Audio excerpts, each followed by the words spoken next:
कपिल का शो दोबारा ज्वाइन किया।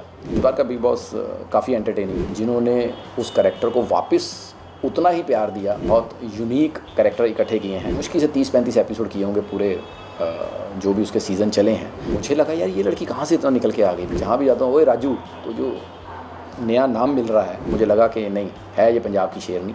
तो लोगों को मेरा पिछला 5 साल का काम याद नहीं होगा जो हमने 2007 से लेकर 2014 तक किया था। टीवी से थोड़ा सा मैं बड़ा लिमिटेड काम कर रहा था। कपिल शर्मा याद हो जाता। ट्रेलर मैंने उन लोगों को भेजा जो 15-20 साल से कॉमेडी कर रहे हैं और बहुत अच्छी कॉमेडी कर रहे हैं। तो I am really thankful to the audience. सबसे पहले बहुत ही प्यारा ट्रेलर है, मैं देखा ट्रेलर, बहुत मुझे पसंद आया, बहुत ही कॉमेडी है उसमें। मैं जानना चाहूँगा आपको किस तरह का रिस्पांस आ रहा है कंजूस मजनू खर्चेली लैला मूवी का नाम। रिस्पांस टचवुड बहुत ज़्यादा अच्छा आ रहा है, क्योंकि उन लोगों से रिस्पांस आ रहा है जो क्रिटिकली फिल्मों को देखते हैं। और मेरा तो सारा सर्कल इंडस्ट्री के लोगों में से है, मतलब जो राइटर्स हैं, डायरेक्टर्स हैं। और जब उन लोगों से जो बहुत अच्छा काम कर रहे हैं इंडस्ट्री में, और ख़ासकर पिछले 15-20 साल से सिर्फ कॉमेडी ही कर रहे हैं, जब वो लोग कहते हैं कि राजीव ये ट्रेलर कुछ डिफरेंट आया है और ये तुझे अलग लीग में लेके जाएगा, तो सुन के बड़ी खुशी होती है। और सच में मतलब इतनी गारंटी दे सकते हैं कि ये फ़िल्म जो भी देखेगा कम से कम शिकायत वाला मुंह लेके बाहर नहीं आएगा। हमने कंजूसी की है फ़िल्म बनाने में, यानी कि जो करैक्टर है वो कंजूस हैं, लेकिन एंटरटेनमेंट में जो हमारे राइटर हैं, डायरेक्टर हैं, उन्होंने कोई भी कंजूसी नहीं की है। वो भर भर के है। और फिल्म की सबसे खासियत है जो इसका एंड में एक मैसेज है जो हमने छिपा के रखा ट्रेलर में, वो जब सामने आता है कि ये कंजूसी क्यों करता है, मुझे लगता है कि अगर समाज उसका 10% भी अपने हिस्से में ले गया तो ये सोसाइटी में चेंज ला सकता है। राजीव, साथ ही में ये भी जानना चाहूँगा किस तरह का कैरेक्टर से किरदार के बारे में बताना चाहोगे? पहले मैं ये ज़रूर बताना चाहूँगा कि ये जो हमारी फ़िल्म है ये तो बाइलिंगुअल बनी है और पंजाबी और हिंदी दोनों में है।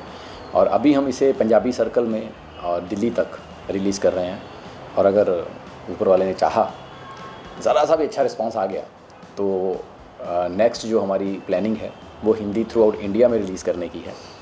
और जिस तरह का कैरेक्टर मैंने किया है, आप देखेंगे कि मैं मतलब अगर पंजाबी इंडस्ट्री को कहना चाहूँ तो ये कहना चाहूँगा, मतलब जो बॉलीवुड है वहाँ तो ये चल रहा है कि छोटे शहरों की फ़िल्में, एक पारिवारिक फ़िल्में जिसमें रोम कॉम फैमिली एंटरटेनमेंट का नाम दिया जाता है, ये उसी जोन में है फ़िल्म। और सिर्फ हमने शहर बदला है, क्योंकि चंडीगढ़ किसी ने एक्सप्लोर नहीं किया जहाँ पर पंजाबी कैरेक्टर होते हैं। लेकिन अगर हम पंजाबी फ़िल्में देखते हैं जो हमारे बॉलीवुड के लोग हैं, तो वो बड़े टिपिकल उन कैरेक्टर से वाकिफ़ हैं। कि जैसे मुझे पूछा जाता है कि अरे आप पंजाबी कैसे हो, आप पगड़ी तो बांधते नहीं हैं। लेकिन जब हम पंजाब के बारे में बताते हैं तो पंजाब में जैसे हम ठाकुर्स हैं, है ना, तो वहाँ पर शर्माज, ठाकुर्स, वर्माज सब पाए जाते हैं।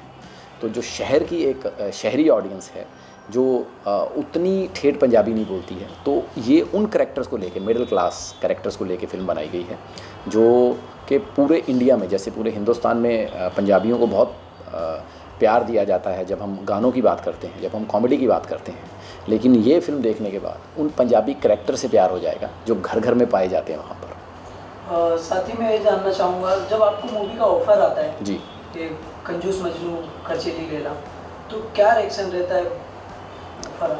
मैं इतना कहना चाहूँगा कि मतलब ये इतनी अच्छी फ़िल्म है। हमारे जो राइटर लड़का है बहुत यंग है, अमन सिद्धू करके लड़के का नाम है, और डायरेक्टर है अवतार सिंह जी, जिन्होंने इस फिल्म को रचा है दोनों ने। और जब मुझे पहली बार नरेशन के लिए चंडीगढ़ बुलाया गया था तो मैं जाके जो थोड़े बहुत चेंजेस थे एक आधे कैरेक्टर में वो किए। उसके बाद मैंने कहा बाकी हम सेट पे देखेंगे। लेकिन टचवुड मतलब हम लोग इतनी राजीव, साथ ही मैं ये जानना चाहूँगा कि मूवी का स्टोरी किस तरह का स्टोरी है, बताना चाहोगे? हाँ, स्टोरी बिल्कुल ये रोम कॉम फैमिली एंटरटेनमेंट है। जैसा कि मैं बड़ा क्लियरली बताना चाहूँगा कि ये फ़िल्म में अगर हम देखेंगे कि जो एक हर परिवार की समस्या चल रही है लाइफ में, मतलब मैं अगर ये फ़िल्म देखोगे आप तो आपको इसके कैरेक्टर अपने फैमिली में दिख जाएंगे। क्योंकि मैंने तो अक्सर देखा है कि हमारे पापा मम्मी को बोलते रहते थे तू बहुत खर्चीली है यार, रोज़ पैसे मांगती रहती है, पता नहीं कहाँ खर्चे करते हो इतने यार, कौन सी सब्ज़ी इतनी महंगी हो गई यार।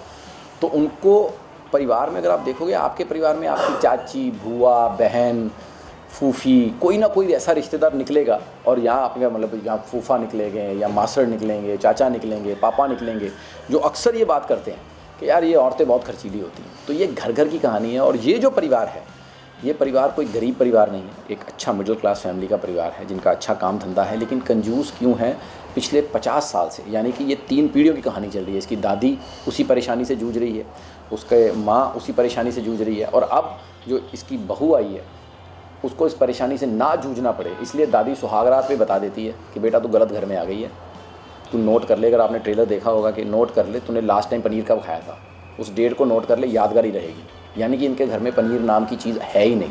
पनीर खाना है तो कागज़ पर लिख के मिल सकता है, लेकिन सब्ज़ी में नहीं मिल सकता। तो ये इस तरह का परिवार है। और जब उस लड़की को पता चलता है, क्योंकि लड़की बहुत ही बड़े सपनों वाली है, जिसको डेस्टिनेशन वेडिंग चाहिए, जिसकी ड्रेसेस मनीष मल्होत्रा की होनी चाहिए, जब उसको पता लगता है कि उसकी ऐसे घर में शादी हुई है जहाँ धर्मशाला बुक की जाएगी शादी के लिए, तो आप समझ सकते हैं कि मतलब ये कहानी की कॉमेडी किस तरफ जाएगी। और जो एक इसका मैंने कहा था कि जो एंड है वो बहुत बड़ा सोशल मैसेज है इस फिल्म में। और साथ ही मैं ये भी जानना चाहूँगा कि आप कभी अपने रियल लाइफ में कभी कंजूसी किए हो? हाँ जी, बहुत ज़्यादा। पर मैं उसे कंजूसी नहीं कहता, मैं उसे वैल्यू फॉर मनी कहता हूँ, क्योंकि हम लोग जो हैं बहुत ही गरीब परिवार से उठ के आए हैं। हमने अपने माँ बाप को बहुत मेहनत करते हुए देखा हुआ है कि मतलब वो जो 5-5 रुपये के लिए, 2-2 रुपये के लिए उन्होंने जितनी मेहनत की है हमें पालने के लिए, तो वो वैल्यू फॉर मनी है। इसीलिए मैं हमेशा कहता हूँ कि मैं कंजूस हूँ जब मैं अपनी चीज़ें खरीदने जाता हूँ, लेकिन मैं कंजूस नहीं हूँ जब मैं अपने परिवार की चीज़ें खरीदने जाता हूँ। राजीव, इसके अलावा मैं जानना चाहूँगा, जिस तरह से नरेशन पार्ट आपने जब जिक्र किया थोड़ी देर पहले, किस तरह का नरेशन पार्ट आपको जिक्र हुआ, और क्या कुछ ऐसी चीज़ आपको अच्छी लगी स्क्रिप्ट में जो आप बताना चाहो? सबसे अच्छी चीज़ तो मुझे स्टोरी लगी। और मैंने कहा था कि हमारे राइटर हैं अमन सिद्धू, बहुत यंग हैं, पंजाब में अच्छा काम कर रहे हैं, डायरेक्टर हैं, पंजाब में 4-5 फिल्में अच्छी कर चुके हैं, अवतार सिंह जी। ये उनकी दिमाग की उपज थी इस आइडिया पे। और जब मुझे नरेशन के लिए बुलाया गया था तो मैंने जब स्टोरी सुनी तो 1-2 चेंजेस किए मैंने, जो फिल्म में बहुत अच्छे निकल के आए हैं। कि जैसे हमारा तलाक का केस एक नया शादीशुदा जोड़ा ही लड़ रहा है, तो जज का पहले हिस्सा आता है, ओ हो कहते वाह वाह, तलाक का केस, मिस्टर एंड मिसेज लड़ेंगे, बड़ा मज़ा आएगा। और सच में पूरी फिल्म में मज़ा आता उसी कैरेक्टर की वजह से कि वकील को बीवी बोलने नहीं देती अदालत में, तो कैसे वो ह्यूमरस चीज़ें निकल के आ रही हैं। और सबसे अच्छी मैं ये गारंटी देता हूँ, जैसे हमें दुनिया जानती है कि हम स्टैंड अप कॉमेडियन हैं, हम 15-20 साल से जब काम कर रहे हैं तो अपनी स्क्रिप्टों पे बहुत काम करते हैं, खुद इनपुट्स बहुत डालते हैं, लेकिन मैं गारंटी देता हूँ कि फ़िल्म इतनी अच्छी लिखी गई थी, यकीन मानिए जैसी लिखी थी वैसी शूट कर दी, मुझे एक लाइन भी ऐड करने की ज़रूरत नहीं पड़ी, मतलब इतनी अच्छी लिखी हुई फिल्म थी। राजीव, स्टैंड अप कॉमेडी की मैं बात करूँ, अगर आपकी मैं बात करूँ, तो जो शो आप करते हो कपिल के साथ, आपने कभी डिस्कस किया अपने स्क्रिप्ट के बारे में? कपिल पाजी ने कुछ कहा आपको स्क्रिप्ट को लेके, कुछ आपको बताया रहेगा? फिल्म की या जो शो की स्क्रिप्ट होती है? फिल्म की स्क्रिप्ट। फिल्म की स्क्रिप्ट नहीं, उसने ट्रेलर देखा तो उसको ट्रेलर बहुत अच्छा लगा। तो मैं वही कह रहा हूँ कि मैं ट्रेलर मैंने उन लोगों को भेजा जो 15-20 साल से कॉमेडी कर रहे हैं और बहुत अच्छी कॉमेडी कर रहे हैं।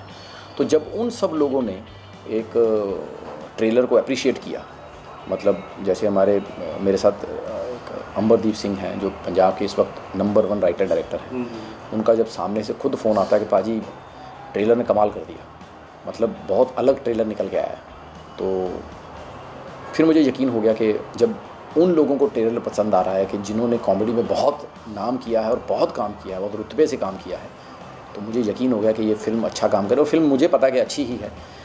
जो भी फिल्म देख के आएगा, ये मैं 100% कहता हूँ कि बिना शिकायत के आएगा, और इसका वर्ड ऑफ माउथ बहुत अच्छा जाने वाला है। कोई ऐसी चीज़ अगर आप बताना चाहोगे जो हम फिल्म से सीखने मिलेगी? मैं वही कह रहा हूँ, वो जो एक मैसेज है जो लास्ट में है, उसके लिए फ़िल्म देखनी पड़ेगी। और मैसेज सच में बिलीव मी कि वो समाज को सुधारने वाला मैसेज है। और जब आपको पता चलेगा कि जो हीरोइन पूरी फिल्म में हीरो से इसलिए नफ़रत करती है कि ये कंजूसी क्यों करता है, जब उसका ओरिजिनल रियल रीज़न पता चलेगा कि ये परिवार क्यों कंजूसी करता है, आपको पूरे परिवार से मोहब्बत हो जाएगी। टाइटल पहले से डिसाइड हुआ कि शूट के वक्त डिसाइड या फिर आफ्टर दैट? नहीं, टाइटल इसका पहले रखा गया था कंजूस मक्खी चूस, ओके। लेकिन वो टाइटल शायद किसी और के साथ रजिस्टर था, तो फिर हमने ये टाइटल रखा कंजूस मजनू खर्चीली लैला, और मुझे लगता है ये ज़्यादा अच्छा निकल गया है, क्योंकि जहाँ भी इंटरव्यूज़ हो रही हैं, जहाँ भी मतलब जो हम रेडियो पे इंटरव्यूज़ दे रहे हैं, सब कर रहे हैं, तो सबको टाइटल में बड़ा मज़ा आ रहा है कि यार टाइटल बड़ा अलग और यूनिक सा है जी। और लैला मजनू तो एक ऐसी लव स्टोरी देखने मिलती है, क्या हम कॉमेडी के साथ लव स्टोरी भी देखने मिलती है? हाँ, लैला मजनू की 100% लव स्टोरी है। मैं वही कह रहा हूँ कि ये 3 पीढ़ियों की कहानी है, ओके। कि एक दादी है, एक माँ है और एक मेरी हीरोइन है, तो इन तीनों की कहानी है। तो मेरी कहानी में लव स्टोरी है ओरिजिनल, यस। जो मैंने कहा कि रोमांटिक कॉमेडी। मैं एक सीन बताता हूँ, बहुत अच्छा सीन बन पड़ा था फिल्म में, कि मतलब ये इतना कंजूस आदमी है कि पहली डेट पे जब लड़की को लेने जाता है तो शॉट खुलता है तो पार्क में दरी बिछी हुई है और आगे घर का टिफ़िन खोला हुआ है, तो हीरोइन देख के उसको ऐसे ही देखती है, तो ये खाएंगे, ऐसे देखते हैं, यहाँ पे खाएंगे, कहता है हाँ माँ के हाथ की दाल है ना, माँ के हाथ की दाल का टेस्ट ही बड़ा अच्छा होता है। तो हीरोइन की एक ही लाइन आती है, तो तुम्हें लगता है मेरे घर में माँ नहीं है। सो इस तरह का ह्यूमर पिरोया गया है, क्योंकि इसके घर में सिर्फ दाल बनती है। दाल का इतना इम्पोर्टेंस दिखाया गया है फिल्म में कि शायद देखने वालों को लगेगा कि इतनी दाल मुर्गी ने सारी ज़िंदगी में नहीं खाई होगी जो इनके परिवार में बन रही है। राजीव जी, इसके अलावा जाते जाते मैं हमारे दर्शक से आप थोड़े बता दीजिए कब आने वाली है पिक्चर और कहाँ वो देखने मिलेगी? ये फिल्म आने वाली है जी 13 जनवरी को। पंजाब में बहुत ही अच्छा फेस्टिवल होता है लोहड़ी का, और जहाँ पर ये पंजाब का नया दिन माना जाता है, मतलब नया साल माना जाता है कि शुरुआत जो नए साल की जाती है। तो हम बेसिकली उन खुशियों में थोड़ी सी और खुशियाँ ऐड करने के लिए आ रहे हैं, और दुआ करते हैं कि सबका नया साल लोहड़ी बहुत ही खुशियों भरी जाए और उन खुशियों में थोड़ा सा हिस्सा हमें भी मिल जाए। राजीव, मुझे आपसे ये पूछना है कि आप कलर्स के बहुत सालों तक हिस्सा रहे थे जी, और अब बिग बॉस में निमृत कौर है जो बहुत अच्छा खेल रही है, आप उनके लिए क्या कहना चाहोगे? All the best. क्योंकि इस बार का बिग बॉस काफ़ी एंटरटेनिंग है, बहुत यूनिक कैरेक्टर इकट्ठे किए हैं, और जिसमें जब निम्रत ने पहले हफ्ते में जो काम किया था तो मुझे लगा यार ये लड़की कहाँ से इतना निकल के आ गई, फिर उसके जो इमोशन निकल के आए, तो मुझे पहली बार मतलब एज एन एक्ट्रेस उसे मैंने देखा हुआ था, मुझे बहुत अच्छे लगती थी एज एन एक्ट्रेस, लेकिन जब वो उसका बीच में वो डिप्रेशन वाला फेज़ बिग बॉस में देखने को मिला तो मुझे लगा कि नहीं है, ये पंजाब की शेरनी, बहुत बहादुर लड़की है, और जिस बहादुरी से वो बिग बॉस खेल रही है बहुत यूनिक और बहुत अच्छा खेल रही है, अगर आप सब कैरेक्टर्स में देखेंगे। So all the best Nimrat. Rajiv, साथ ही मैं ये भी जानना चाहूँगा, OTT का ज़माना आ चुका है, क्या कोई आगे फ्यूचर में कोई वेब सीरीज़ देखने मिलेगी आपको? नहीं, वेब सीरीज़ तो अभी नहीं मैंने साइन की है, मैंने 2 लिखी हैं जिस पे मेरी बात चल रही है, उसको OTT प्लेटफॉर्म पे लाने की, लेकिन एक फ़िल्म और हमने कर रखी है जो बहुत जल्दी OTT पे दिखेगी आपको, जिसमें मुझे तो लोग शायद पहचान भी ना पाएँ, मतलब अनएक्सपेक्टेडली एक अलग राजीव दिखेगा आपको एज ए सीरियल किलर। सो वो फिल्म देखने वाली है, क्योंकि उसमें सब OTT के, मुझे जब काम करने का उनमें मौका मिला तो विनय पाठक सर के सामने खड़े होना as an actor, Anupriya Goenka, Vikram Kochhar, इन 4 लोगों की कहानी है, और जब 3 ऐसे धुरंधर कलाकार आपके सामने हों उस वर्ल्ड के, तो बहुत देखने को मिलेगा। वो फिल्म है हमारी जिसका हमने नाम रखा है मक्कारियाँ। सो वो बहुत ही मतलब साइकोपैथ थ्रिलर है, और बहुत ही मतलब इंटरेस्टिंग कहानी है उस फिल्म की भी, तो वो भी बड़ी जल्दी आपको देखने को मिलेगी। और मैं एक चीज़ और थैंक्स कहना चाहूँगा कि मैंने बीच में 3-4 साल फिल्मों में ही काम करने के लिए टीवी से थोड़ा सा मैं बड़ा लिमिटेड काम कर रहा था, कि एक अलग अगर टीवी से कि जो हमारी पहचान बनी एज ए कॉमेडियन, तो उसको तोड़ने के लिए होता ना कि थोड़ा गैप हो और नए बन के आओ, तो ये फिल्मों में मैं नया बन के आया था। लेकिन उसके बावजूद जब अभी कपिल को शो दोबारा ज्वाइन किया, so I am really thankful to the audience जिन्होंने उस कैरेक्टर को वापस उतना ही प्यार दिया, और जिस प्यार से मोहब्बत से उस कैरेक्टर को मतलब जहाँ भी आज जाता हूँ तो लोग मतलब मुझे नहीं पता, मतलब ये तो जानता हूँ कि कपिल का शो इतना बड़ा है कि मतलब मैंने अगर उसके ज़िंदगी में मुश्किल से 30-35 एपिसोड किए होंगे पूरे जो भी उसके सीज़न चले हैं, तो लोगों को मेरा पिछला 5 साल का काम याद नहीं होगा जो हमने 2007 से लेकर 2014 तक किया था। कपिल शर्मा याद हो जाता। तो जब अभी किया तो जहाँ भी जाता हूँ, ओए राजू, तो जो नया नाम मिल रहा है वो बहुत अच्छा लग रहा है। सो टीवी का वापस प्यार देने के लिए बहुत बहुत शुक्रिया। Thank you sir. Thank you.